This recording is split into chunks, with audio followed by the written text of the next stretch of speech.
Mahali hapa palikuwa kimya kabla ya sauti ya imani haijasikika, lakini katika ukimya huo mbegu ya tumaini ilipandwa na ikamea kuwa urithi wa vizazi. Hakukuwa na kanisa, lakini kulikuwepo na imani. Hakukuwa na sauti ya kengele, bali sala iliyosikika moyoni. Ndipo mlango wa neema ulipoanza kufunguliwa hatua kwa hatua hapa parokiani Sanza. Miaka 75 iliyopita haikuwa hadithi tu, ilikuwa mwanzo wa safari ya watakatifu. Karibu katika historia ya parokia ya Mtakatifu Yosefu Mfanyakazi Sanza iliyopo Jimbo Katoliki Singida. Safari ya imani, kazi, neema ya miaka 75. Hii ni zawadi yetu kwako, ushuhuda wa safari ya miaka 75 ya neema, kazi na upendo. Hii ni sauti ya kizazi kilichopita na kilichopo kikikwambia, tazama tulikotoka ili ujue tunakokwenda. Tazama kwa macho, sikiliza kwa moyo.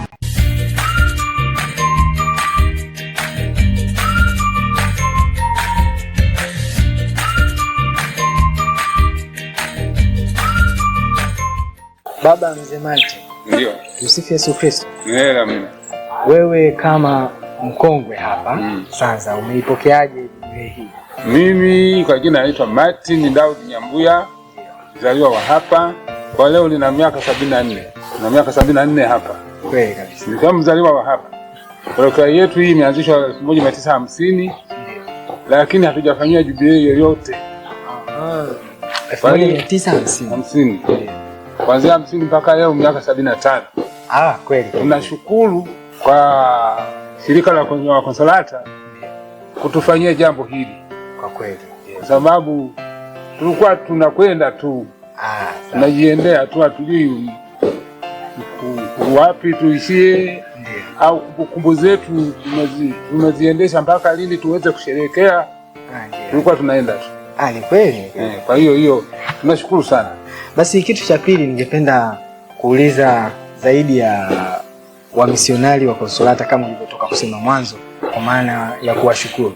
Basi nini kama waumini wa hapa parokiani Sanza, mmewapokeaje wamisionari wa Konsolata? Sisi wamisionari wa Konsolata kwa kweli tunawashukuru sana, tumepokea kwa furaha na tumekaa nao miaka mingi. Karibu miaka 37. Kweli kipindi kirefu. Kwa hiyo wamehudumia muda mrefu na hapa mpaka sasa bado tunao. Kwa kweli tunafaidika. Tumefaidika sana kutokana na huduma zao na kazi zao, hasa kazi za kimisionari. Kazi za kitume.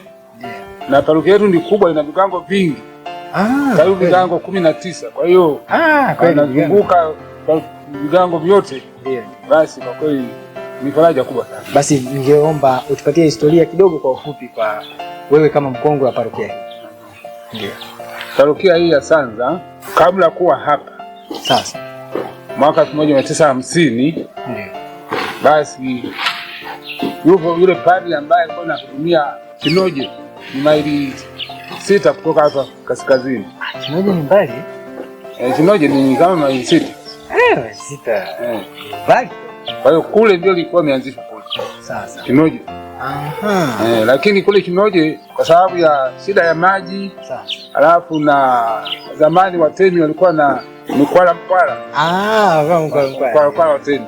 Kwa hataki mtu mgeni yeyote kuingia kwenye utawala wake. Sasa basi walikuwa kama tunapiga vita pale Kinoje ikasi Kinoje. Kwa hiyo makao makuu ya wale mapadri wale waliokuwa wanakuja mwanzo ilikuwa ni Bihawani. Walikuwa wanakuja kwa basikeli au kwa punda.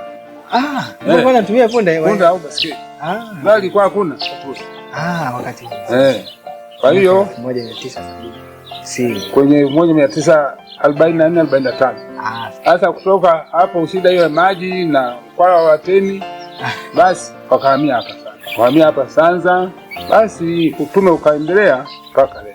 Na ni baada ya utume kuendelea, ni wakati gani mliweza kuwapokea wa Konsolata na walikuja katika muda gani? Mapadri wengi wamefanya kazi hapa. Sawa. Fanya kazi wengi hapa kuanzia mwaka 1950 mpaka leo, ni mapadri wengi sana. Ila Konsolata nakumbuka alikuja Consolata Padre Mario Diestra. Mario Diestra. Alihamishwa kutoka Heka kaja hapa. Enzi hizo Heka ilikuwa Kigango. Ilikuwa ni parokia. Ilikuwa parokia. Sasa.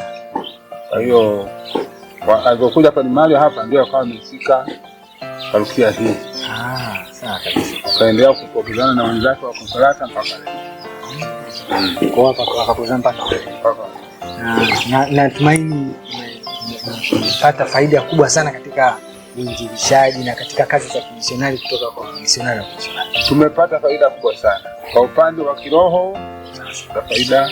Kuna vigango ambavyo vilikuwa na shida ya maji, wamechimbiwa visima, vipo visima kwenye vigango vyetu vya parokia hii. Na kuna shule za chekechea, baadhi ya vigango vimejengwa na Consolata, na baadhi ya kanisa za vigangoni zilizo nyingi zimejengwa na Consolata. Zile kanisa za kudumu zimejengwa na Consolata. Chukulia Gomadete, Mpapa, Mbangulu, Mangoli, Rumba, Tumbi, yote hizi zimejengwa na Consolata. Kasi. Nashukuru sana kwa wakati wako na ambao tumeongea machache hasa kuhusiana na parokia hii ya Mtakatifu Yosefu Sanza. Nashukuru sana na Mungu azidi kukubariki. Mimi nashukuru sana kwa sababu kazi zilizofanywa na Consolata, misionari wa Consolata ni miaka imekaona muda mrefu, kwa miaka 37, si kidogo, miaka 37. Kwa hiyo tunatoa shukrani na kuwaombea hata nyinyi ambao ni bado mko kwenye masomo, naombea walao hii kazi Mungu awasaidie waweze kufanikiwa. Mimi binafsi nashukuru. Karibuni tena hapa kwetu Sanza, Kristiani. Asante. Niwapo baada tujakomaa sawa kiimani, lakini tupo tunaendelea. Tupo tunaendelea. Wanzuko wenye. Wanzuko wenye. Asante sana baba. Asante sana. Nikutakia wakati wema. Asante. Asante.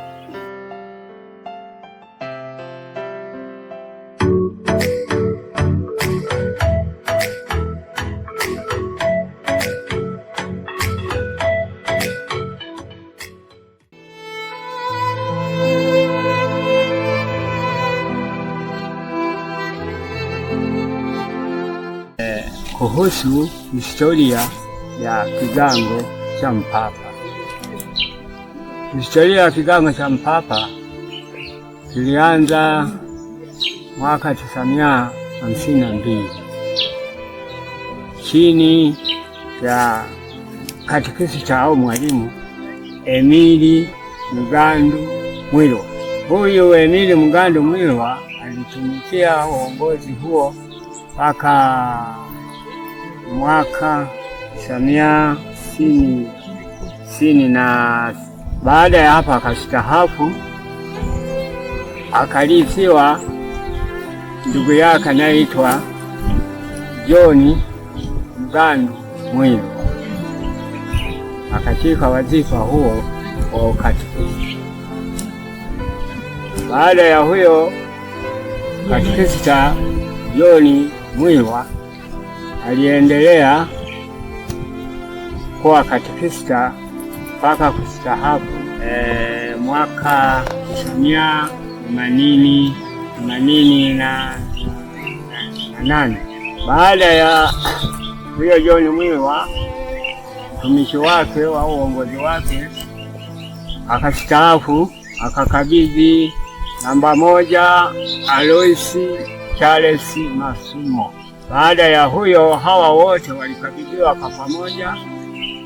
Aliyetangulia ni huyo Charles John Masumo, wa pili ndio huyu tuliokuwa naye Samuel Daudi Petri ambaye ni katekista tuliokuwa naye. Kigango cha Mpapa kutoka parokia ya Sanza kilikuwa namba 1 baada ya kujenga parokia ya Sanza. Kilichofungulia kutambuliwa kama ni kigango ni Mpapa. Mnamo mwaka 53-52 parokia ya Sanza mishonari wakaamua kuja kujenga hapo shule ya msingi ambayo mpaka mimi nilisoma hapo. mnamo mwaka 1951. Shule hiyo iliendelea baada ya kuona ni ya mishonari. Serikali ikaingilia kujenga shule makao makuu ya kata huko Iseke. Shule ikavunjwa, ilivunjwa mnamo mwaka 1957, tukawa kuna shule. Lakini parokia pale baada ya kuunganika vijiji, ilibidi shule ya serikali au ya kijiji ijengwe kwenye eneo hilo la Kiganga au la Misheni. Mpaka sasa lile eneo likahamishwa la Misheni likaja huko, ambako mpaka lilifidiwa huko. Kuna eneo kubwa ambalo ndio liko ndani ya parokia yetu. Halafu parokia yetu katika maendeleo ya kiroho na nini, mambo ya ndoa na nini, lakini iko katika hatua ya parokia teule, hata paroko. Kwa hali hiyo, kwa kifupi, historia ya Kigangwa chetu nafikiri ndiyo hali halisi ndivyo. Nashukuru kwa kunisikiliza na katika kutoa historia hii. Asanteni. Mimi naitwa Katekista Samueli Daudi Chenge. Nimeingia hapa mwaka 1992 mwezi wa 7 baada ya kumpokea mzee John Mgando Mwewa ambaye alikuwa ametimiza miaka 40. Ilianzia mwaka 1952. Kwa hiyo mimi nimeshika hapa wadhifa ya miaka sasa 35. Nafikiri katika uinjilishaji nilipokuwa nimeshaingia, kulikuwa na Wakristo wachache sana, kulikuwa familia chache, lakini kwa sasa hivi hawa Wakonsolata walitusaidia sana kwa uinjilishaji na upanuzi, na hasa wa makanisa katika sasa. Nikiangalia sana hata sehemu za Chimwanzu, sehemu za Dangali, sehemu za Amanda, sehemu za Kifutuka na sehemu zingine kama kwa mfano kama Ntumbi, zilikuwa nje ya parokia hii ya Sanza na hata Pola. Lakini baada ya uinjilishaji panuka, zikawa zimesha ingia Mpola, ikaingia Ntumbi, ikaingia Ikasi huko, na imezunguka huko mpaka sehemu za mpakani na Dodoma na Singida. Kati ya miaka hii michache ambayo kuwepo parokia Padri Paroko Anthony Zaneti miaka michache iliyopita. Kwa hiyo upanuzi ulikuwa mzuri sana, na ukiangalia sana katika uinjilishaji ulikuwa mzuri, kwa sababu hata watu wameshapata elimu imeshaingia sana, hasa mashuleni. Kwa hiyo nimefanya kazi kwa kweli kwa miaka hii michache, lakini cha msingi katika kuadhimisha jubilei ya miaka 75 ya parokia ya Sanza, ninachohitaji sana cha msingi ni ule uinjilishaji na hasa upanuzi wa parokia. Kwa sababu ukiangalia sana vigango ni vingi sana, vimepanuka sana, pamoja na kusaidia ile manda kuchukua ile vigango vingine ambavyo tumekuwa miaka michache, lakini mpaka leo hivi hii ni pana mno katika parokia ya Sanza, pana na ni kongwe ya miaka mingi. Sasa ukiangalia kando ya juu hii ya vigango hivi, angalia Sekulu, Mwanzo, Wapanga, Konani, Mpaka, Iseke, Panduka na Koko, na bado kuna vikundi vingine ambavyo vinatakiwa uweze kuzalishwa kama jumuiya. Na vilevile nashauri sana kama itakuwa inawezekana upanuzi mzuri, na hasa katika upande wa semina vitolewe vigangoni na hasa kwa vijiji. Mara nyingi tunaacha sana miaka michache. Zamani kulikuwa na semina nyingi sana zilikuwa zinatolewa, ndipo sasa hivi tunaendelea sana semina kisha. Baada ya tonge hili kubwa la corona kuingia, nalo lilirudisha sana hizi semina na waamini. Sasa mimi kwa ufupi nataka kusema kwamba katika parokia hii parokia teule ya Mpaka, niliomba katika mwaka huu tunapoadhimisha na hii itamulike zote kusimama kwa parokia, ili kuchukua vigango hivi juu ili kande hii wanaweza kusaidia sana, na hasa katika upande wa usafirishaji. Mambo mengi tuliyasema, lakini naishia hapa. Nawatakia maandalizi mema ya jubilei ya miaka 75 ya uinjilishaji katika parokia yetu ya Sanza. Namthibitishia kwamba hili jambo nililokuambia na kulifanya nitalitekeleza kwa wakati utakapofika. Wapendwa katika Kristo, katika maisha yetu ni muhimu kuisikia sauti ya Mungu. Historia ya kigango cha Mama Bikira Maria Consolata Ntope 2001-2025. Jubilei Sanza.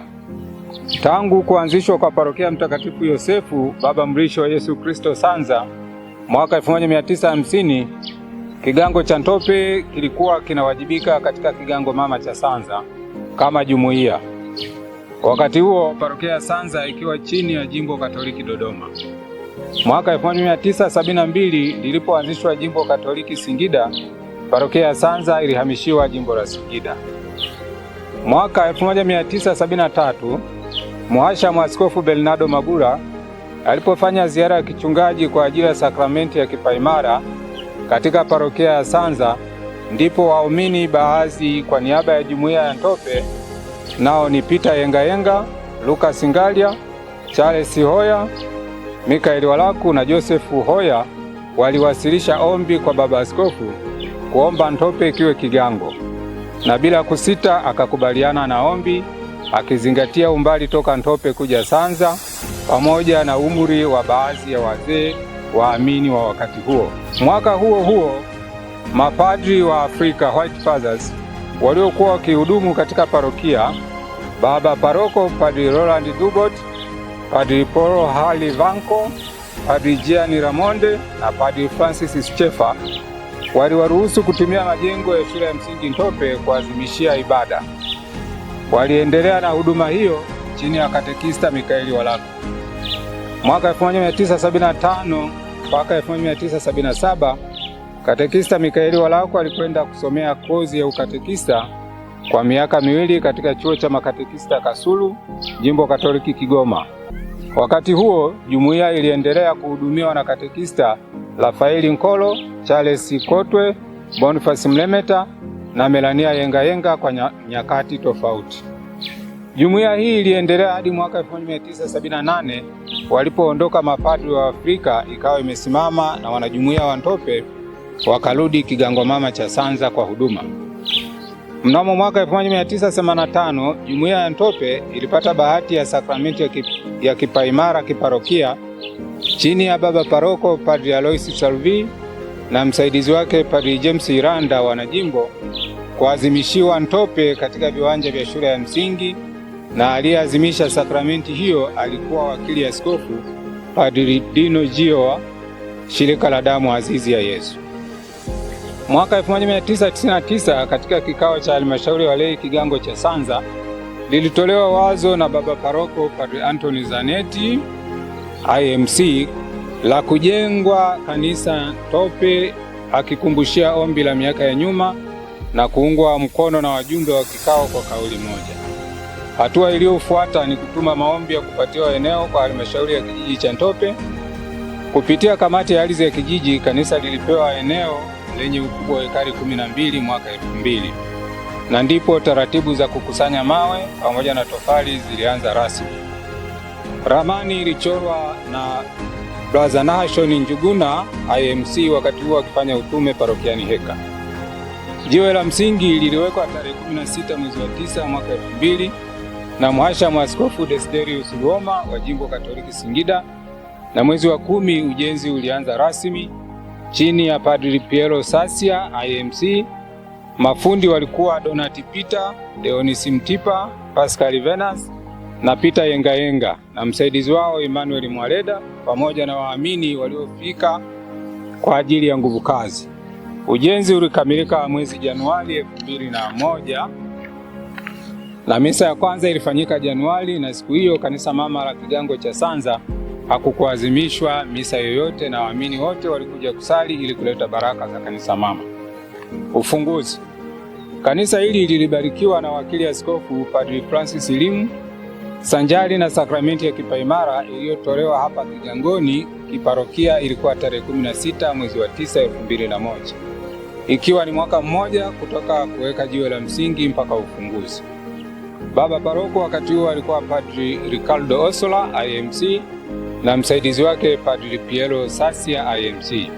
Kwa heshima ya misionari wa shirika la Consolata, kanisa hili liliwekwa chini ya usimamizi wa Mama Bikira Maria Consolata, na kila mwaka tarehe 20 mwezi wa 6 tunasali na kumshukuru Mungu kupitia maombezi ya Mama Bikira Maria Mfariji. Mwaka 2026 tutaazimisha jubilei ya fedha ya Kigango kutimiza miaka 25 tangu kuanzishwa.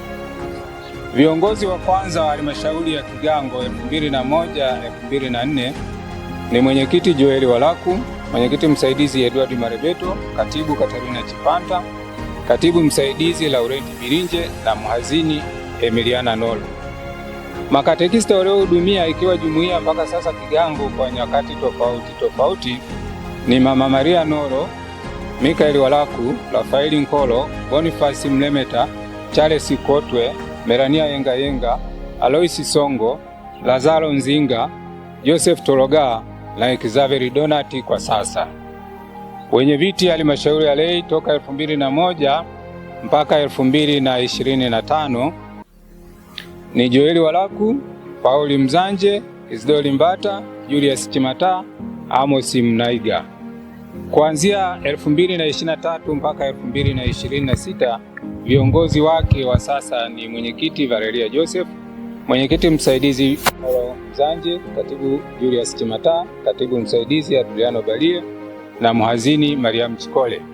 Miito: Kigango kina Sister Elizabeti wa shirika la Benediktini. Frateli Meshak Aloisi yuko hatua ya novitiate Makunganya Morogoro IMC.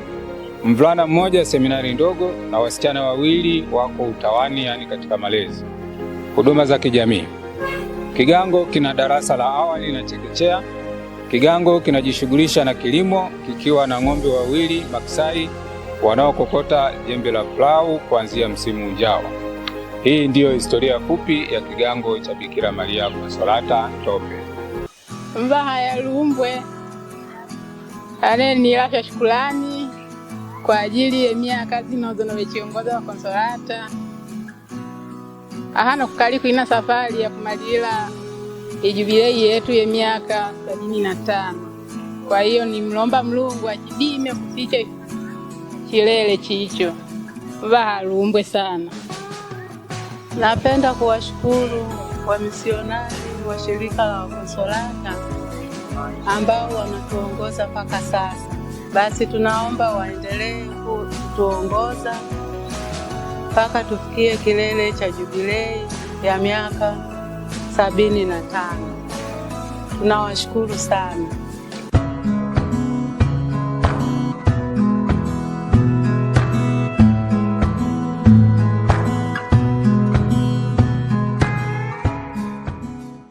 Naitwa Mwalimu Lucas Robert Nyasi, ni mwalimu mkuu wa shule ya msingi Sanza.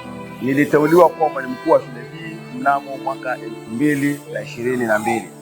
Baada ya kufika shule hapa, nilikuta kuwa na historia mbalimbali ya hii shule, kwamba hii shule mwanzo ilikuwa ni shule ya shirika la Consolata, lakini baadaye serikali ilikuja kuitisha na kuwa shule yake, na kwa historia inaonyesha kwamba shule hii ilitaifishwa na serikali mnamo tarehe 28 Januari mwaka 1952, ambapo kwa sasa shule hii imetimiza umri wa miaka 53. Lakini baada ya hapo kwa serikali ilitaifisha shule hii, lakini vile vile kulikuwa na uendelevu wa ushirikiano kati ya shule na shirika la Consolata, na kwa miaka kadhaa shirika la Consolata limeendelea kusaidia shule hii katika njia mbalimbali, ikiwepo ujenzi wa vyumba vya madarasa, lakini ikiwepo na malezi ya wanafunzi katika maadili mbalimbali ili kupunguza ule mmomonyoko wa maadili katika jamii. Kama nilivyosema kwamba shirika la Consolata linashirikiana na shule ya msingi Sanza, nilitaja maeneo mbalimbali ambayo tunapata ushirikiano nao. Mojawapo ya eneo hilo ni kwenye ulezi wa maadili, kwamba shirika hili la Consolata linatusaidia sana kwenye kulea watoto katika maadili, ambao pia anatusaidia sisi hawa watoto tuweze kuishi nao vizuri hapa shuleni.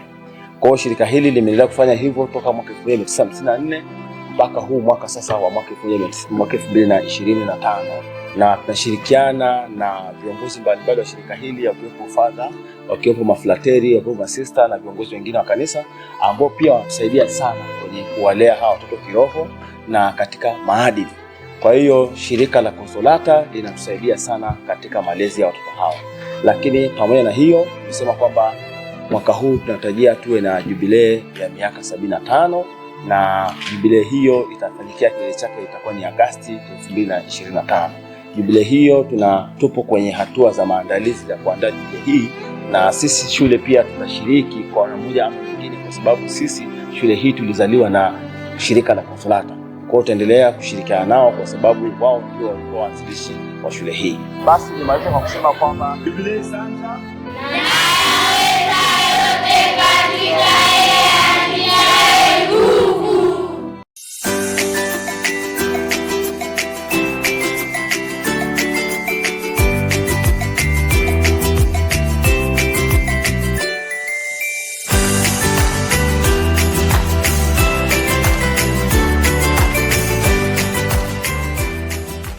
Historia fupi ya kanisa la Konko leo tarehe 14 mwezi wa 3 2025. Kigango cha Konko cha Jema. Kwa mara ya kwanza Wakristo walikuwa wanasali katika kanisa lililokuwa limejengwa katika eneo moja ambao sasa hivi ni nyumba ambayo tunaitwa Tena Daudi. Makatekista waliofanya kazi ya kukusanya na kuweka pamoja Wakristo walikuwa ni Atanasio Kawago, Alphonse Kawago na Lazaro Marius. Baadaye kanisa lilihamia kwenye Msokomazi uliopo kwa Taibo chini ya katekista Anthony Kaumile.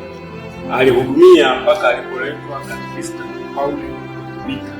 Baadaye tena kanisa lilihamia kwa eneo moja ambapo sasa hivi kwa Ezekiel Madani sasa. Na katekista aliyekuwa anahudumia alikuwa ni Stefano kwenye miaka ya 1960. Baadaye kanisa lilihamia ofisi ya kijiji kwa sasa chini ya katekista Simoni Chukula.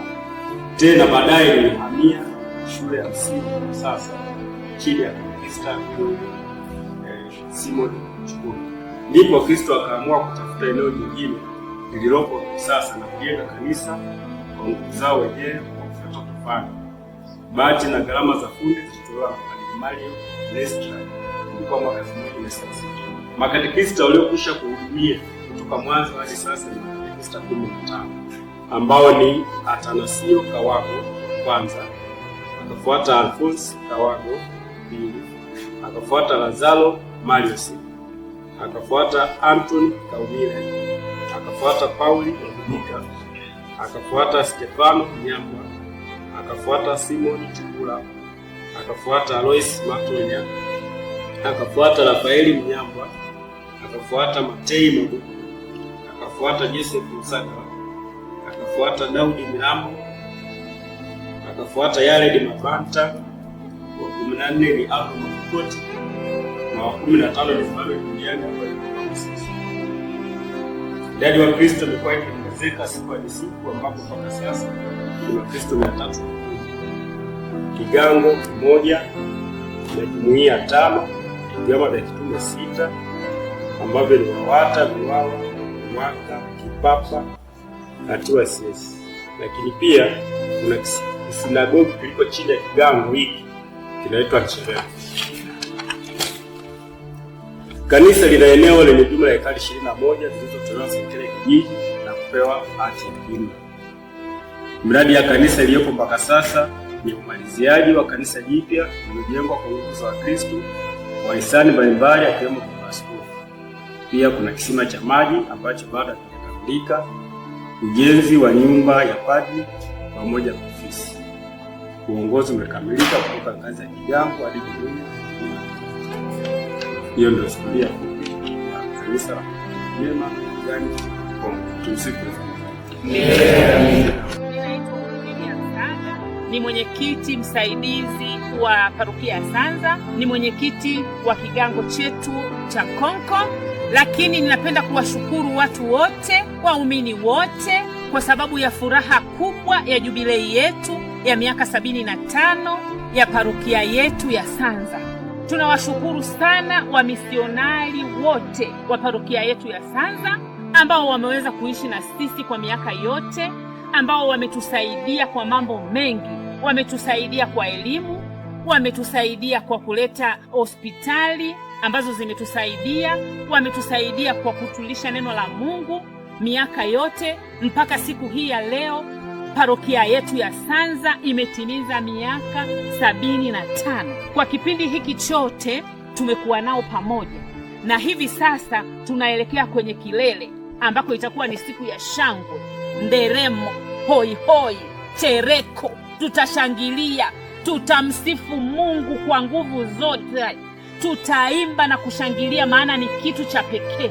Ni zawadi ambayo watu wengine wametamani kuiona, watu wengine walitamani kuifikia, lakini hawakuweza. Ila sisi Wanasanza, Mungu ametubariki, ametupa afya tele, ametupa nguvu. Siku hiyo ninawaalika Wanasanza wote tushangilie kwa nderemo, tupige vigelegele, chereko, tumshukuru Mungu kwa yale aliyotutendea, kwa sababu sio kitu cha kawaida parokia kufikisha miaka 75, na sisi leo ndio tukawa mashuhuda.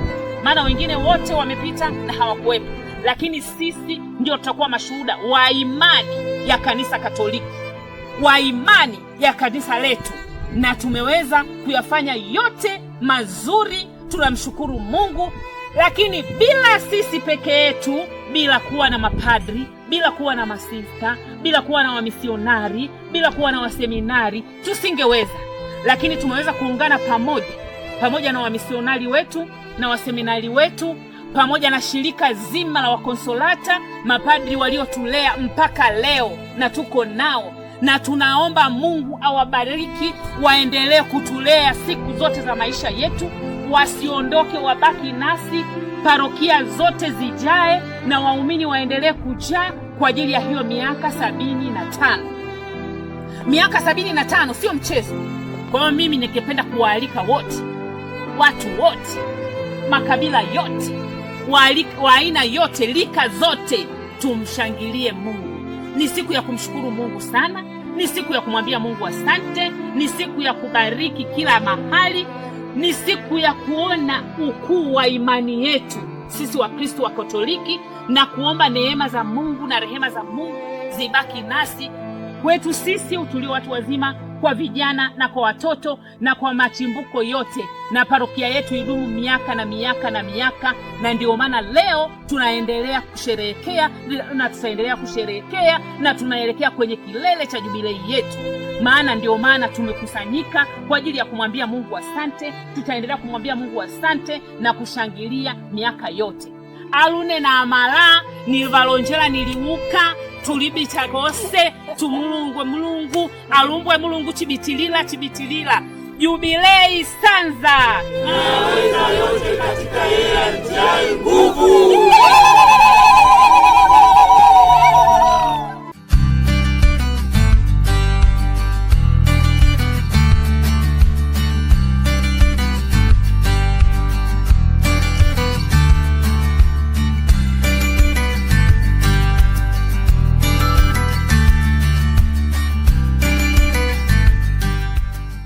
Historia ya kigango cha Ikasi. Kigango cha Ikasi kilianzishwa mwaka 1966. Katekista wa kwanza alikuwa Samuel Mguji. Alianza mwaka 1966 hadi 1977. Katekista wa pili ni Atanasi Toroga, mwaka 1977 hadi 1982. Katekista wa tatu Andrea Mkwira, mwaka 1982 hadi mwaka 1986. Katekista wa nne Josefu Mahajire, mwaka 1986 hadi mwaka 1988. Katekista wa tano ni Yohana Matunda, mwaka 1988 hadi 2021. Katekista wa sasa ni Petro Daudi, ni mwaka 2021 hadi sasa. Kigango cha Ikasi kina waumini 560. Kigango cha Ikasi eneo lake ni hekari 8. Mwisho wa historia ya kigango cha Ikasi. Sisi waumini wa kigango cha Ikasi tunawatakia Jubilei njema, karibuni tena.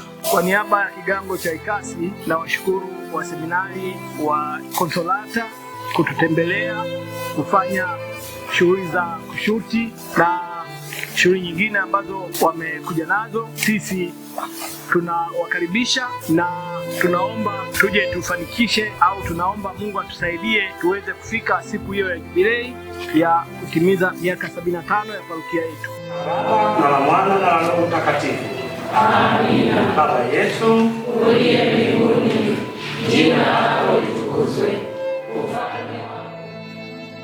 Asante sana kuiva Lumbeni kwa kufika hano kuilumba mpaka kupita miaka 75 za jubilei. Jubilei Sanza. Nayaweza yote katika yeye amtiaye nguvu.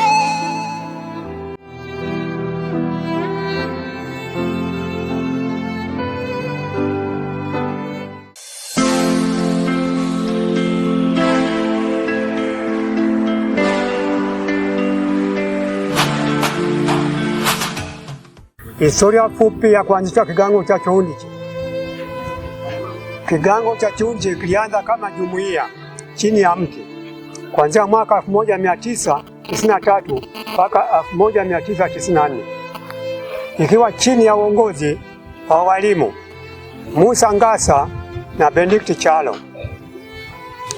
1994 mpaka 2098 ilikubalika kuwa jumuiya katika parokia ya Sanza, na 1999 ilifunguliwa kuwa kigango kwa jina la Chihundiche B, kwani kulikuwa na Chihundiche mbili, ingine ilikuwa inaitwa A chini ya katekista Benedict Chalo aliyeteuliwa kusimamia kigango hicho hadi 2021 kwa jengo la tembe lililojengwa. 1999 kulikuwa na Wakatukumeni 19 waliojiandikisha hadi 2021.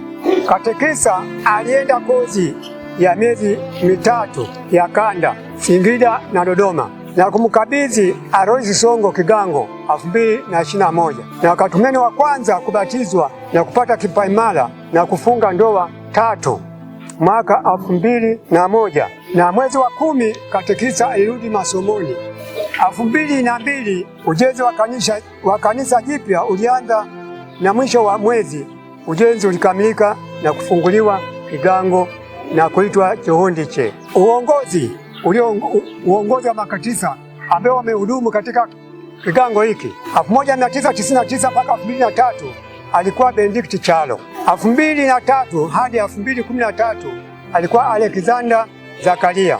2013 alikuwa Stefano Mazengo. 2013 hadi 2015 alirudi tena Benedict Chalo kwa katekisa. 2015 hadi 2018 alikuwa Jonas Daudi, na 2018 hadi 2025 kigango kinaongozwa na katekisa Cosmas Mazengo. Hiyo ndio historia fupi ya kigango cha Chihundiche. Nayaweza yote katika yeye anipaye nguvu.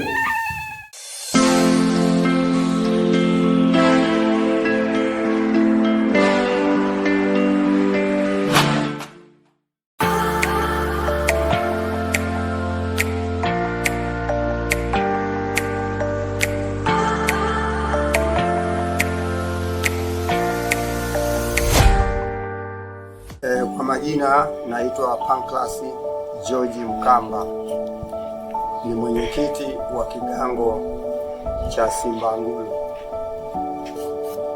Kigango hiki cha Simbangulu kimekusanya makanisa mbalimbali kutoka maeneo mbalimbali kabla ya vijiji. Kulikuwa na makanisa Simbangulu Kitongojini, kulikuwa na kanisa sehemu moja inaitwa Mahangalenga, lakini ilipofika mwaka 70 ndio operation vijiji, ndipo watu walipotoka vitongojini ndipo walipokusanyika hapa. kabla hajafika kwenye kanisa hili hapa tunapokaa, kulikuwa na kanisa moja ambalo liko hapo kaskazini mwa kijiji, limejengwa na Padre Roland. Ni kanisa la mawe na tofali za kuchoma. Sasa waumini wa kigango hicho mlichosema cha mawe wakawa wameteleza kanisa kwenda mashambani. Ndipo tukakaa kwenye vikao, hilo kanisa tukabomoa, ndio tukalihamisha. Kuna kanisa moja liko magharibi mwa kanisa hapa ambapo tumekaa. Tumeendelea na kanisa. Baada ya hapo tukapata kiwanja kutoka kwenye halmashauri ya kijiji, tukawa tumekabidhiwa kiwanja hiki hapa, ndio tukaanzisha ujenzi wa hili kanisa chini ya paroko Father Mbuga. Yeye ni mtu wa Kenya na yeye vile ni Mkonsolata. Kwa kweli kigango hiki kimekusanya makanisa ambayo yako mbalimbali, kama nilivyosema, Simbangulu sehemu inaitwa Iweza na Makanyalenga. Lakini kule Simbangulu kule ambayo ni Iweza, katekista alianzisha ile kanisa Iweza alikuwa anaitwa Emily Chitonga. Alianzisha lile kanisa. Nafikiri huyu mzee alizeeka, wakaendea kwa makatekista wengi tu.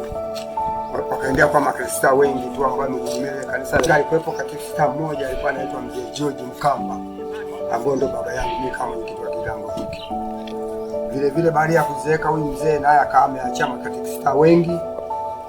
Mwisho kabisa alikuwa ndio mimi kama mwenyekiti wa kigango. Nimeongoza kigango hiki muda wa miaka 5. Baada ya hapo ndio nikamwacha katekista tuliye nayo hapa.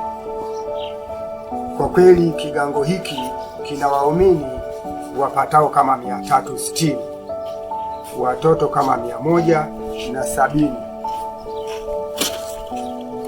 Kukua kiimani, kigango hiki tumekuwa na waumini wa matabaka mbalimbali. Kila mmoja alikuwa na mapokeo katika imani, alikuwa anapokea katika imani.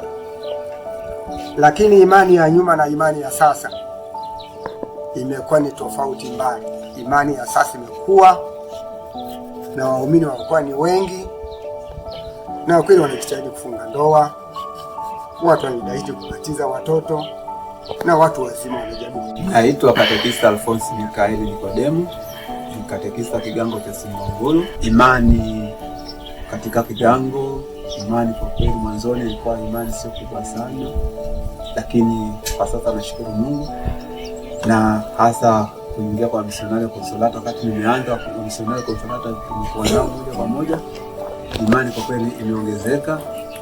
Imekuwa ni imani ipo kwa waamini. Tumeanza kwa kuhamisha kanisa la kwanza. Tumehamisha kanisa la kwanza ambalo lilijengwa na misionari wa kwanza waliokuja hapa kwetu parokiani, lakini pale pale tena tukahamisha kanisa. Tumekuja hapa kanisa jipya. Hili kanisa tumelijenga kwa msaada mkubwa wa waamini, lakini kwa msaada mkubwa wa misionari wa Konsolata, akiwepo Father Mbuga. Ndiye aliyepaua hili kanisa, kwa sababu yeye ndiye aliyemleta Bruda Njuguna ambaye tumesaidiana naye kulijenga hili kanisa. Lakini sisi kama waamini tumelijenga kanisa, ila Father Njuguna yeye amepaua wakishirikiana na Father Mbuga. Kwa maana hiyo sasa hivi kwa kweli kigango cha Simbangulu waamini wake mwamko umeitikia, na kanisani wamekuwa watu ambao ni wengi kidogo, wanafika kanisani kwa ajili ya kusali, hata kwa ajili ya kuenda katika madhehebu mengine. Kwa kweli kwa Wakristo wa Simbangulu wa kanisa Katoliki wamekuwa ni wachache wanaenda kwa madhehebu mengine. Kwa hiyo mimi kwa wazo langu nafikiri kabisa kwamba imani imekuwa katika kigango hiki cha Simbangulu.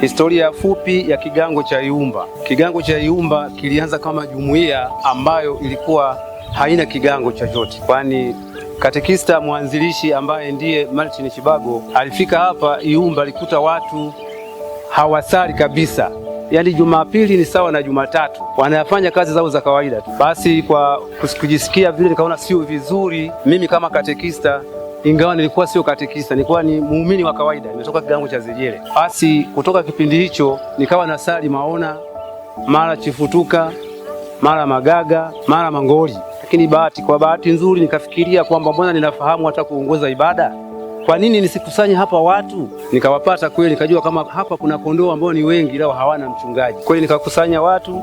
Hapa lilipojengwa kanisa hapa kulikuwa kuna mti mmoja mkungugu mkubwa kweli. Kwa hiyo tukaanza kusali mwaka 1998. Tukawa tunasali kama jumuiya ambayo kama ninavyosema kwamba ilikuwa sio ya Sanza, sio ya Chikopero, yani sisi kama wenyewe tu hapa, wala haina kigango. Mwaka 2001 tukaendelea kusali, na baadaye nikaonana na baba paroko Anthony Zaneti kwa ajili ya kuweza kujisajili kwenye parokia ya Sanza. Nilipofika mwaka 2000 rasmi kabisa, ndipo nikaitwa kwenye kikao cha makatekista, nikaenda nikapangiwa na misa, tukaanza rasmi kigango cha Iumba ambacho kilikuwa kina jumuiya mbili. Jumuiya ambayo zilikuwa hazina hata majina. Moja ilikuwa inakaa pale Majengo na hii ya huku. Tukajengea kanisa karibu kule mbali kabisa, karibu na katikati ya kuja kwenye kitongoji chetu na kile kitongoji cha magharibi, ili kwamba tuwe tunakutania pale. Kufika mwaka 2003 ile jumuiya wenzetu wakaenda maona moja kwa moja, na sisi tukarudi hapa kwetu, na ndipo tukajenga hilo kanisa ambalo lilikuwa karibu na Pepea. 2002 nilibahatika kupata jozi za ndoa 5 zilizofungwa kipindi hicho kwa mara ya kwanza katika kigango hicho, na hizo ndoa zinadumu mpaka leo. Basi kutoka hapo mwaka 2005 tulikuwa pale pale kwenye Pepea. Nilipofika mwaka 2006 baba paroko Zaneti akatuchimbia kisima cha maji, kwa sababu hapa kulikuwa kuna ukame kweli kweli. Na wakati huo nilikuwa na changamoto kwa ajili ya wakatekumeni. Niliomba ubao wa ceiling board, nikaanza kufundisha kwa sababu hakukuwa na elimu yoyote. Kwa nikaanza kufundisha vijana wa ubatizo kwa ajili ya kujua walau kusoma na kuandika. Mwaka 2007 baba Zaneti akatuambia kwamba tuhame pale kwenye lile kanisa, tuhamishe kwa sababu ya kelele ya bomba, kelele za watu. Kwa hiyo ndipo tukafyatua tofali na tukachoma. Mwaka 2008 ujenzi wa kanisa hili ambalo tumesimama leo likawa lipo hapa, na baada ya hapo mambo yote yaliendelea vizuri kama kawaida, na kanisa likazidi kukua na kuongezeka na waamini wakawa wengi zaidi. Kwanza kwa majina naitwa Mikaeli John Mgowi, mimi mwenyekiti wa kigango cha Iumba.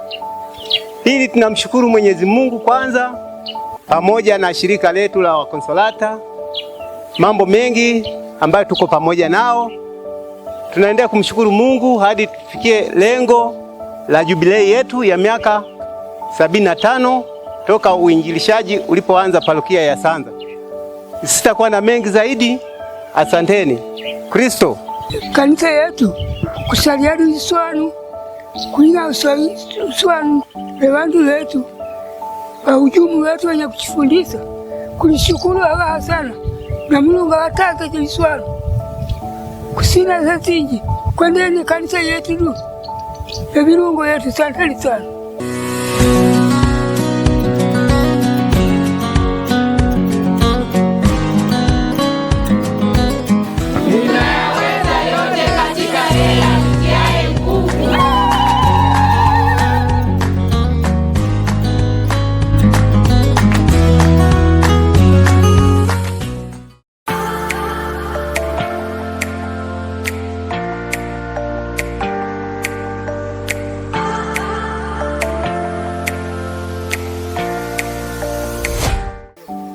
Tumsifu Yesu Kristo. Hichi ni kigango cha Walanchinza. Maana yake tafsiri yake kwa haraka tulivyoambiwa ni mtakuja. Kwa hiyo mtaondoka, mtakuja. Nadhani kwa walivyokuwa wanasema ni kwamba hilo jina limetokana na kwamba eneo hili walikuwa wanafanya sana kilimo cha mahindi. Kwa hiyo hivyo vijiji vingine vya jirani vilikuwa vikipata changamoto ya njaa, walikuwa wanakuja hapa kwa ajili ya kupata chakula. Ndio maana ikapatikana hilo neno Walanchinza kwamba mtakuja. Kwa hiyo na of course watu wengi wanakuja kwa ajili ya ya kupata chakula. Kwa hiyo tumepata bahati tunapojiandaa na sherehe za jubilei ya miaka 75 ya parokia ya Sanza. Tumepata nafasi ya kuja kutembelea kigango hichi, japo tumekuta Wakristo wachache, wengine hawakuwepo, lakini moja ya kitu ambacho tumebahatika kujifunza ni kwamba Ukristo umefika mahali hapa na kuna nafasi moja au nyingine ya Wakonsolata kuendelea kufanya uinjilishaji. Bibi, umezaliwa hapa hapa? Kuzaliwa? Nizaliwa huko na ni Magaga. Kutoka Magaga na kaenda Zegele. Kutoka Zegele nikaanza wapi? Hapo Iumba ndiko kwa huyo. Umebatizwa wapi bibi? Mwanzo wa kubatizwa nilibatizwa bado mdogo. Pia hawana. Kwa mwalimu Yohana alikuwa mzungu yule na mama Faranga. Hawana nikabatiza, nikuja hapa. Anona alisema labda hajabatizwa. Tena nikabatizwa Sanza mara mbili. Sawa. Sasa umeanza kusali hapa lini Waranchinza? Hapa. Nimeanza miaka tafikiringa zinati. Ile 10 zafika. Una miaka 10 toka umeanza kusali hapa Waranchinza. Sawa. Katekista ni anaitwa nani? Seba. Anaitwa Katekista Seba. Wanda anawaongozea ibada. Ndio naongoza ibada. Wewe unakuja kila Jumapili? Siku nyumba hiyo karibu. Sawa. Na Wakristo ni watu wanaosali hapa ni wengi? Wengi sana hapa. Wakristo wengi. Maana ya neno Waranchinza ni nini? Mambo wandiatia sina Sijamuelewa. Walantiatia. Watakuja. Utanikuta. Waranchinza. Walantiatia. Walantiatia. Manake watanikuta. Watanikuta ni watakuja. Watakuja. Ndio maana ya neno Waranchinza. Ndio maana neno Waranchinza. Waranchinza. Utakuja utanikuta. Waranchinza gwewe. Na kweli. Bibi, basi sawa, asante. Mimi nitaka kujua maana ya neno Waranchinza, kumbe Warantiatia. Warantiatia gwewe. Anena bisa Warantiatia. Na kweli Waranchinza. Kweli Waranchinza. Wanaenda na wanakuja, wanarudi, wanaenda wanarudi. Wengine wanahama tena wanakuja.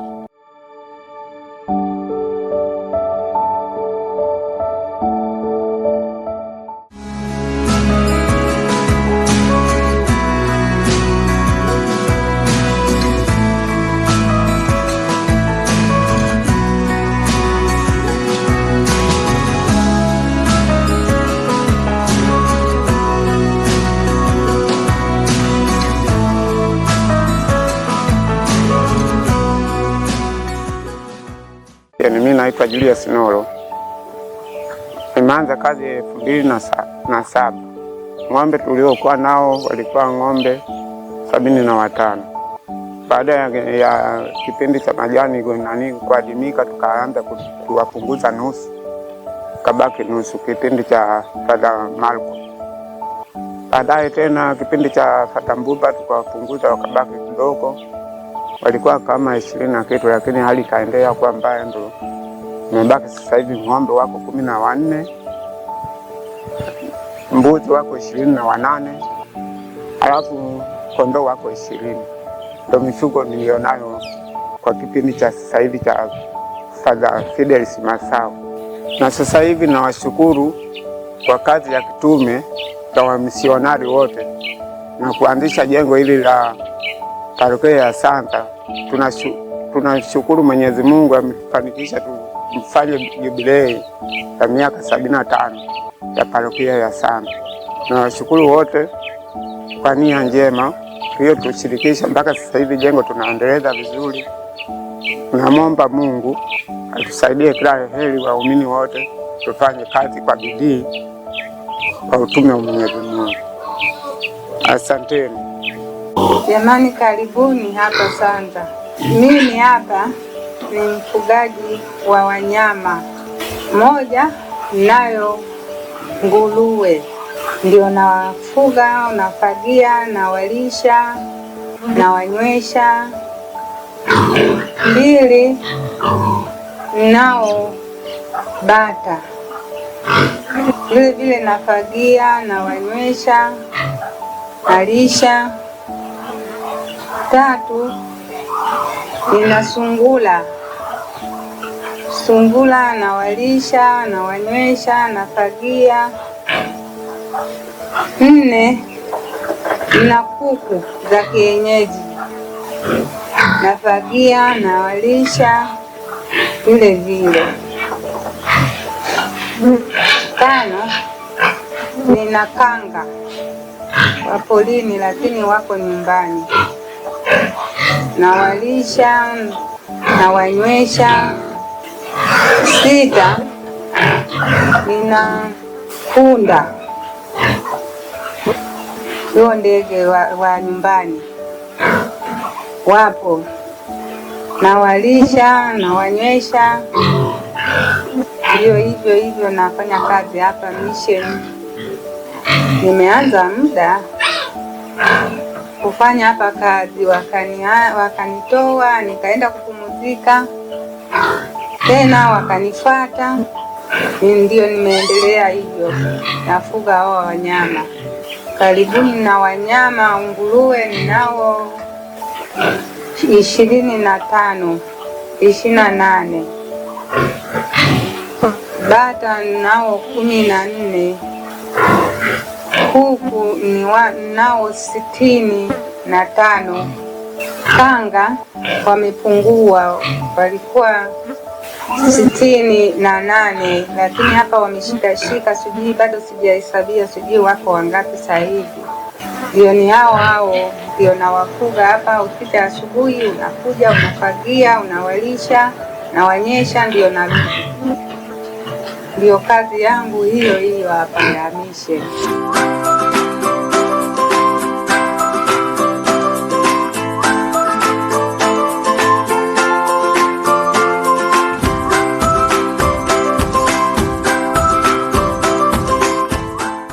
Elimu ni msingi wa maisha ya mwanadamu. Mtoto anapozaliwa, toka kuzaliwa mpaka miaka 6, mtoto ana akili ya kufyonza kama sponge. Sponge ukiweka kwenye maji inavuta, yakiwa maji machafu au masafi, basi sponge hiyo inachukua kila kitu, yawe maji machafu au masafi. Ndivyo ilivyo hata akili ya mtoto. Akili ya mtoto inachukua kila kitu akiwa na umri kuanzia kutoka kuzaliwa mpaka miaka 6, inachukua kila kitu: lugha, mazingira anayoishi. Kama anaishi kwenye mazingira ambayo kuna vilabu, basi mtoto huyo ataongea lugha hiyo ya vilabu. Inategemea mtoto anaishi katika mazingira gani.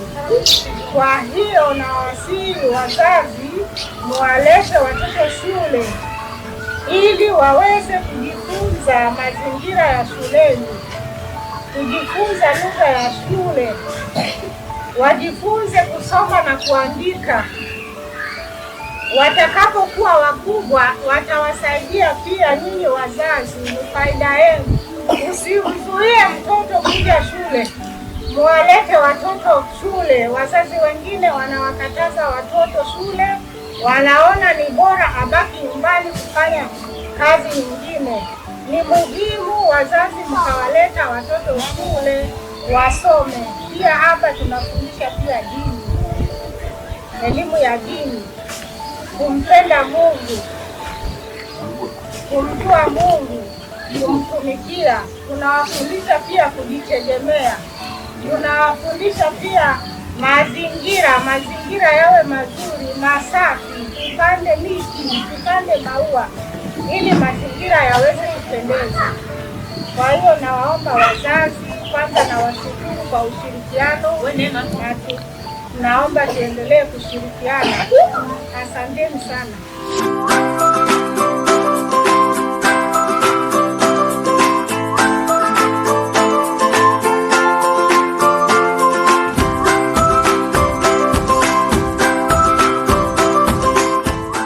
Ifuatayo ni taarifa fupi ya kigango cha Iseke. Kigango cha Iseke kimeanzwa mnamo mwaka 1977 Makatekista walioshiriki katika kigango hiki. Wa kwanza ni Daudi Pama, wa pili Peter Mnyambwa, wa tatu Samueli Laurenti, wa nne Joseph Toroga, wa tano Silivani Mtiapala, wa sita Joseph Mwaja, wa saba Jema Yohana, wa nane Tito Mbea, wa tisa Pauli Yohani, wa 10 Pauli Msalali, wa 11 Samueli Mwaja, wa 12 Peter Daudi, wa 13 Yohani Elisebi, wa 14 Edward Mdoma, wa 15 Sylvester Makandi. Wale ambao tumewapeleka shule ambao ni seminari, kunaye mmoja na wito sister mmoja. Hii ndiyo taarifa fupi ya kigango chetu cha Iseke. Lakini kigango hiki cha Iseke tunalo eneo la ukubwa wa ekari 100. Lakini pia tunao ujenzi wa kanisa jipya. Asanteni kwa kutusikiliza. Jubilei Sanza.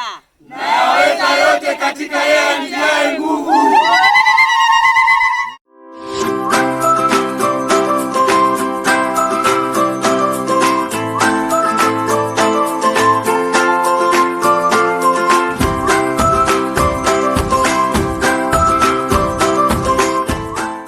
Kigango cha Maona kilianza mwaka 1997 tukiwa na kiongozi padri wetu, Padri Anthony Zaneti, ambaye alianzisha katika kigango hiki na mimi nikiwa pamoja na yeye, Katekista Steven John.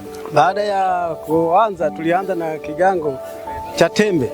Tulijenga nyumba ya tembe, tulikuwa kwenye mti tunasali tu, na baadaye tukajenga tembe. Basi akasema tuchague uongozi, na baada ya kuchagua uongozi tukakaa miaka 2-3. 1998 akasema mfyatue tofali ili niwajengee kigango kingine, ndo kama hii. Tukafyatua tofali tayari, akaanza kututengenezea utayarisho wa bati na nini, akawatuletea mambo yote, akaanza kutujengea, kutupigilia hii bati tulio nayo kigango hiki. Kwa hiyo mpaka sasa hivi tumekuwa na wamishonari hawa mpaka hivi leo 2025. Tunamshukuru Mungu kwa hilo tu. Ni miaka yote kuanzia 1997 mpaka leo 2025. Mambo tuliochangia tumefanikisha ndoa. Tulianza na ndoa 5 karibu, wakafunga zikapita, tukaendelea na ndoa nyingine 6 wakafunga, wakatakumeni 42-40 tukawafungisha wote, na mambo yote yakawa mazuri tu, na mpaka sasa hivi tumeendelea mpaka 2025 ya jubilei ya 75 ya miaka yetu hii tulio nayo mwaka huu. Kwa hiyo ndugu zangu, mimi namshukuru Mungu yote kwa yote. Tulikuwa na wenye viti wa vigango karibu 10 na kitu. Mwenyekiti wa kwanza Joseph Rubanje, mwenyekiti wa pili alikuwa Joseph Kawawa, mwenyekiti wa 3 alikuwa Francis Baros, na 6 akawa ndo huyu tuliye naye Enyas Mchereni. Kwa hiyo tunamshukuru Mungu kwa hayo, kwa sababu tulilipokea. Tumeanza vizuri toka mwaka huu 1997 mpaka hivi leo 2025. Vikwazo vya maisha vipo, kwa sababu watu walikuwa hawajui dini, na baada ya hapo mpaka uwatafute, mpaka umwelezee mtu akubaliane na hilo jambo, ni kazi kubwa. Tunamshukuru Mungu kwa hilo, kwa sababu ni miaka mingi. Toka 1997 mpaka hivi leo 2025 ni miaka mingi sana. Tunamshukuru Mungu kwa kazi hii, kwa sababu imekuwa ni muda mrefu. Hata tukasema ni kabiliani miaka karibu 30. Kwa hiyo kwa hili tu namshukuru Mungu mpaka sasa hivi. Hata sisi tupo, vikwazo ni vingi, lakini tumeunganika tukawa na jumuiya, tulikuwa na jumuiya 2-3, lakini sasa hivi mpaka jumuiya 7 za kigango. Kwa hiyo na zote zinafanya kazi vizuri, wanashirikiana, na uwepo wetu umekuwa mtu mzuri. Tunaendelea na mpaka sasa hivi tuna ujenzi, kanisa limekuwa dogo, tunanunua tofali, tunataka kujenga, tunanunua tofali za kuchoma, tunataka kujenga kanisa nyingine. Mimi nashukuru kwa ugeni huu wa leo. Nashukuru sana kwa jitihada zenu, kwa mpango wenu mzuri. Basi ninawatakia tu kazi njema, lakini pia nawatakia majukumu mema ya maandalizi ya jubilei ya miaka 75 ya parokia yetu ya Sanza. Basi tuendelee kushirikiana kwa pamoja na Mungu atutangulie ili tuweze kufanikisha zoezi letu. Naitwa Salome Fidelis Ndahani, ndiye msimamizi wa shule hii hapa Child Point Maona, ambayo imeanza mwaka 2001 tukiwa kwenye mwambuli wa Mgonandere pale mbele ya kanisa. Nilianza na watoto 54, wasichana 30, wavulana 24. Mpaka hivi sasa tuna watoto 121, wasichana 62, wavulana 57. Tunamshukuru Mungu, watoto tunaendelea nao vizuri, lakini makabila yapo, makabila mengi, hasa wenzetu Wasukuma, kuna Wagogo, Wahehe hapa na Wamang'ati. Kabila zote tunazo hapa, lakini tunapambana nazo, hatimaye mpaka wanaelewa. Tumepaulisha mpaka madarasa yamefika 3, kuna darasa la kwanza na la pili na la tatu. Lakini kipindi hatujajengewa shule shikizi hapo, shule ya msingi, walikuwa watoto wakishamaliza umri wa chekechea wanaenda Sanza, wengine wanaenda Kutuka, hatimaye Nondwa. Lakini sasa hivi toka mwaka jana hapa sasa tuna darasa mpaka la 3. Wanategemea kupaua tena darasa lingine. Kwa kifupi ndio hivyo. Shule yetu tunaendelea vizuri. Tunamshukuru sasa hivi Baba Paruko Masawe alituletea viti unavyoona hapa na meza hizi, halafu akagawa na sare kwa watoto. Watoto waliwagawa 46. Wengine wameenda darasa la kwanza waliofaulu, walioshindwa wamebaki hapa. Katika kilele hiki cha jubilei ya miaka 75 ya parokia yetu, tunaomba Mungu atubadilishe au awabadilishe wazazi, tuwe na mshikamano, wawe na mwamko wa kusema kwamba hawa watoto wetu wanapata nini katika elimu hii. Tumuombe Mungu na uzima ili tufike katika kilele cha jubilei ya miaka 25.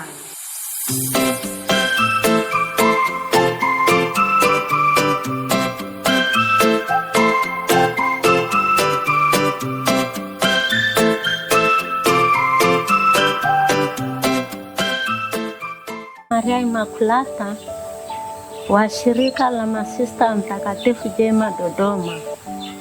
Mimi niko hapa katika utume wa kuwahudumia wagonjwa katika zahanati ya Chitinde Sanza. Nafanya kazi katika dispensary hii. Nilikuja mara ya kwanza mwaka 1999. Nikaondoka kwenda utume huo mahali pengine mwaka 2020 mwezi wa 5.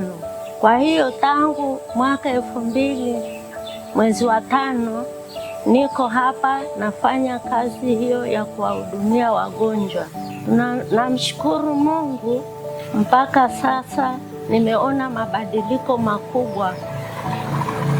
Tangu nilipotoka hapa mwaka 1990 na 2000 mpaka sasa, wagonjwa wana maendeleo makubwa, hasa wanapenda kuja hospitalini na kupima afya zao. Namshukuru Mungu, wagonjwa wameelewa maana ya kutumia dispensary kabla ya kunywa dawa yoyote, na pia wameweza kuboresha afya zao kwa kutoa chakula lishe kwa watoto wao.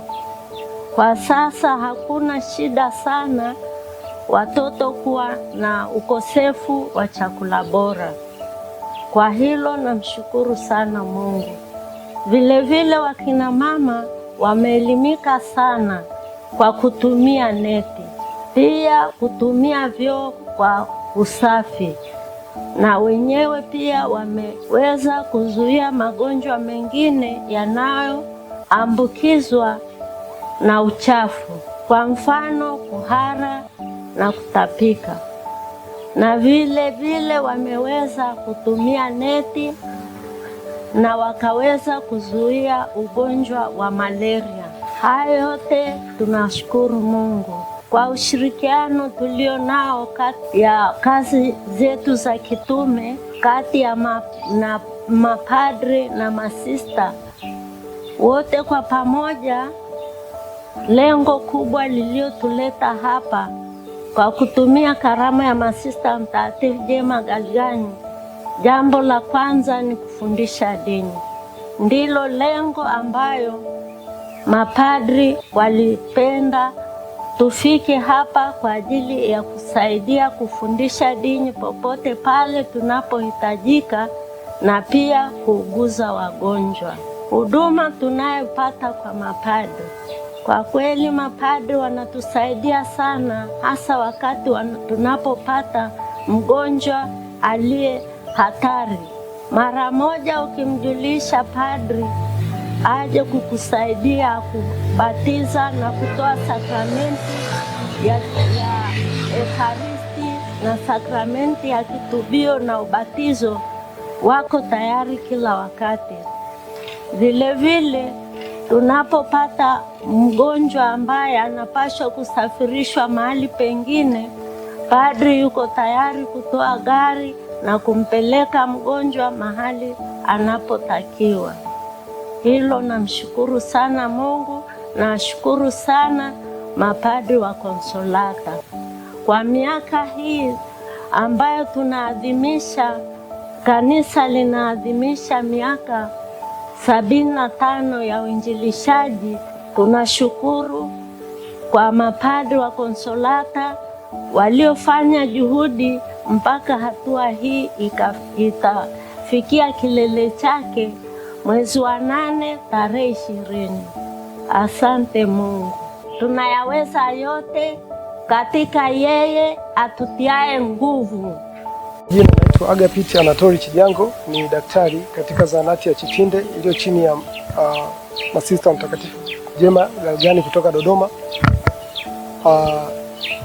Kwanza kabisa napenda kumshukuru Mungu kwa siku hii ya leo, lakini pia napenda kumshukuru Mungu kwa kutusaidia sisi kufika miaka 75 ya jubilei katika parokia yetu ya Mtakatifu Yosefu Aramano.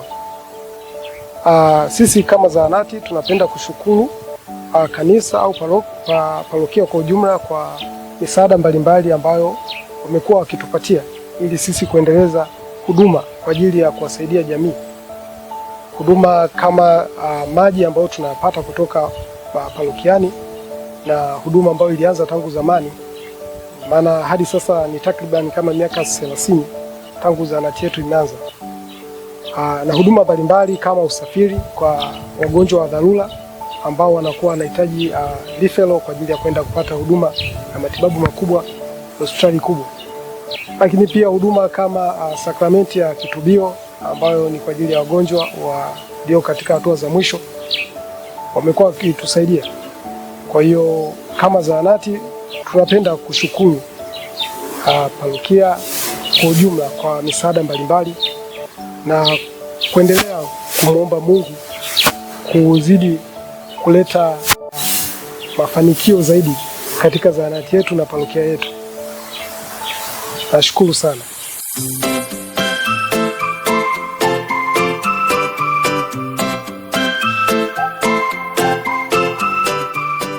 Tumsifu Yesu Kristo. Sisi ni utoto mtakatifu wa Yesu. Tunatakia maandalizi mema ya Jubilei Sanza.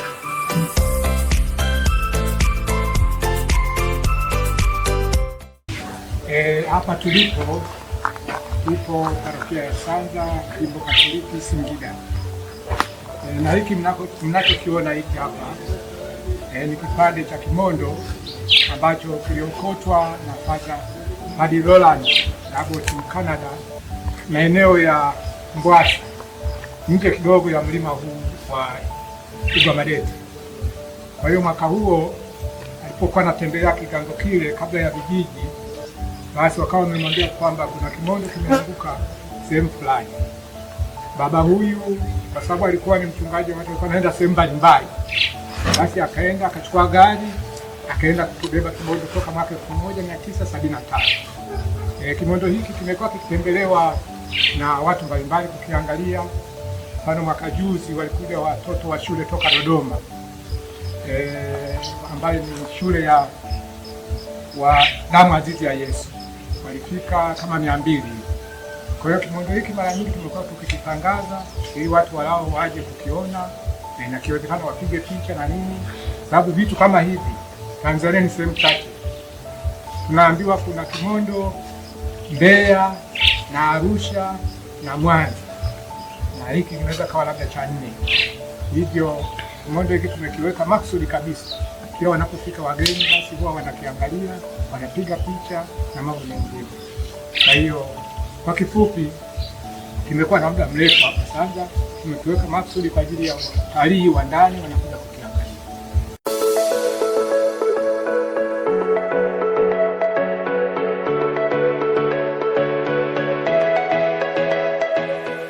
Kwa jina naitwa Katekista Godfrey Pangas Kabaraza. Historia fupi ya kigango hiki ambacho kinasimamiwa na Mtakatifu Paulo, Mtume Paulo. Kigango hiki cha Igwamadete kilianza mwaka 1954 chini ya mapadri wa shirika la mateso, lakini baadaye kigango kilikuwa sehemu moja inaitwa kwa Mzee Kitumbi, anaitwa Mzee Mbudia. Baadaye ikahamishwa ikapelekwa sehemu moja inaitwa Magarigwa. Basi baada ya mwaka 72 Faza Askofu Jeremia kutoka jimbo la Dodoma alikuja kukifungua kile kigango cha Magarigwa.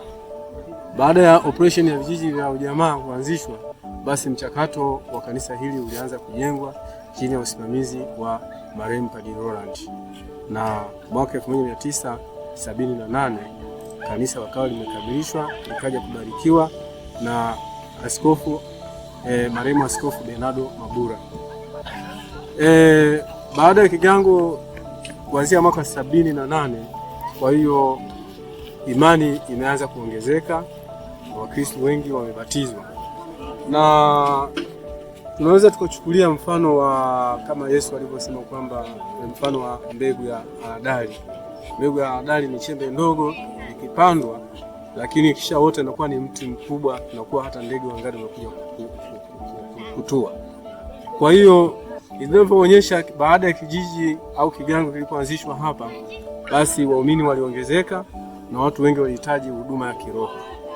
Kwa hiyo kigango kikajitahidi katika hii miaka kikaongeza jumuiya zingine 2, ambazo jumuiya zile 2 mpaka sasa ni vigango, ambacho ni kigango cha Chidudu na kigango cha Ipanduka. Na katika kigango hiki cha Igwamadete mpaka sasa, mwaka huu tunapoadhimisha jubilei ya miaka 75, kuna jumuiya zipo 5. Mafanikio ya kiroho tunashukuru, watu wengi wanabatizwa, masakramenti wanapokea, ila shida inakuja kwenye masuala ya sakramenti ya ndoa, imekuwa ni shida. Vijana hawataki kubariki ndoa, basi wanaona kila wakati. Na hii pengine inatokana na hali ya usasa, vijana siku hizi mambo ya utandawazi nafikiri ndio inasababisha, na hasa mgumu zaidi shida inakuja kwa vijana wa upande wa kiume. Wasichana hawana shida kwa sababu nyingi kama sisi makatekista tunapokea taarifa kina mama wanataka wake zao wabariki ndoa, lakini shida inakuwa upande wa kiume. Basi lakini tunamshukuru Mungu, haya yote ni zawadi kutoka kwa Mungu. Lakini pia tunapenda kuwashukuru wamisionari wa Konsolata pamoja kwa miaka hii ambayo wamekaa katika parokia ya Sanza kumhudumia mtu kiroho. Wamejali, waliangalia pia kumhudumia kimwili. Kulikuwa na shida kubwa sana katika kigango hiki. Kulikuwa na shida ya maji, lakini wamisionari wa Konsolata baada ya kuliona hilo wakaona ni vizuri, wakatuchimbia kisima cha kudumu. Mpaka sasa hivi tunatoa huduma, na watu walikuwa wanaenda kuchukua maji Sanza kama kilomita 20 hivi, na hasa zaidi walikuwa wanahangaika zaidi ni akina mama, kwa sababu kwa mazingira yetu kama sisi Wagogo anayeshughulika kutafuta maji ni mama. Kwa hiyo akina mama wengi walikuwa wanahangaika. Kwa hiyo basi wamisionari walipoona hali ya namna hiyo wakaona ni vizuri watuletee huduma hiyo ya maji. Tunamshukuru Mungu na tunaendelea kuwaombea Mungu aendelee kuwazidishia, waendelee kutuhudumia na sehemu nyingine. Na pia tunawashukuru pia wamisionari wa Konsolata. Hapa mnapoona hapa pembeni kuna jengo la chekechea. Walitujengea chekechea, lakini basi chekechea iliendelea kwa muda wa miaka kama 5 tu. Baadaye basi chekechea ikawa ijifunga kwa sababu elimu kwa mazingira yetu humu ni ngumu. Baada ya kusema kwamba wao wanachangia walau chochote kile, wakaona ni mzigo kwao. Kwa hiyo basi yote hayo tunamshukuru Mwenyezi Mungu. Kwa hiyo hii ndio historia fupi ya kigango cha Igonobeti.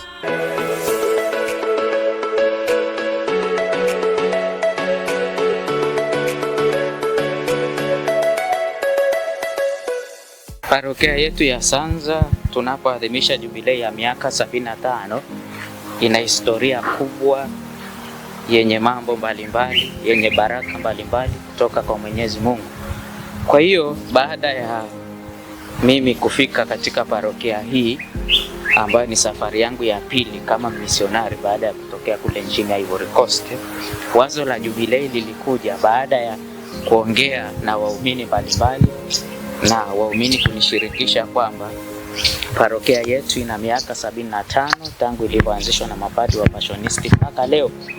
Hii miaka 75 haikuwahi kuwa na tukio kama hili, kufanya jubilei au ya miaka 25 au ya miaka 50, na sasa tunafanya jubilei ya miaka 75. Kwa hiyo tunafanya jambo la kumshukuru Mungu. Pia wazo hili baada ya kuja tulilishirikisha kwa waumini wetu na waumini walilipokea, ingawa wengi bado wanauliza ni jambo ambalo halikuwahi kutokea katika parokia hii, lakini pia waumini wamefurahi na wamelipokea na kwa furaha zote, na linazaa matunda mengi katika parokia yetu. Kama sasa waumini wasema sasa jubilei tuna historia gani, waumini wenyewe tukaamua tukapanga tuwe na ujenzi wa kanisa jipya na ujenzi wa nyumba ya mapadri. Pia tukijua kwamba hii jubilei ya miaka 75 ni mbegu ya imani katika parokia yetu. Miaka hii ni umri wa mtu mzima kabisa, miaka 75 sio lele mama. Kwa hiyo tuna baraka nyingi sana kutoka kwa Mwenyezi Mungu, sakramenti mbalimbali, miito katika parokia yetu, mapadri wazawa, masista, na basi watu wengine wengi kubariki ndoa. Kwa hiyo mwaka huu tunapofanya au tunapoadhimisha miaka hii 75, kweli ni jambo la kumshukuru Mungu, ni jambo la waumini kukutanika pamoja, kuangalia pale ambapo basi hawakufanya vizuri, kuomba msamaha kwa Mungu, kuleta matunda mengi katika parokia hii. Na tukijua pia miaka hii 75 inatukumbusha historia ya watu mbalimbali waliopita hapa, shirika la mapadri wa Passionisti, mapadri wa jimbo la Singida, mapadri wa Dodoma, pia White Fathers, na saizi tunao mapadri wa shirika la misionari wa Konsolata ambao wanaendelea kuhudumia parokia hii. Kwa hiyo tunamshukuru Mungu kwa jambo hili, na pia kama paroko wa parokia hii namshukuru Mungu, baada ya wazo lilipotoka tumelikabidhi kwa watu na watu wamelipokea vizuri kwa furaha na shangwe na nderemo mbalimbali, na bado watu wanaendelea.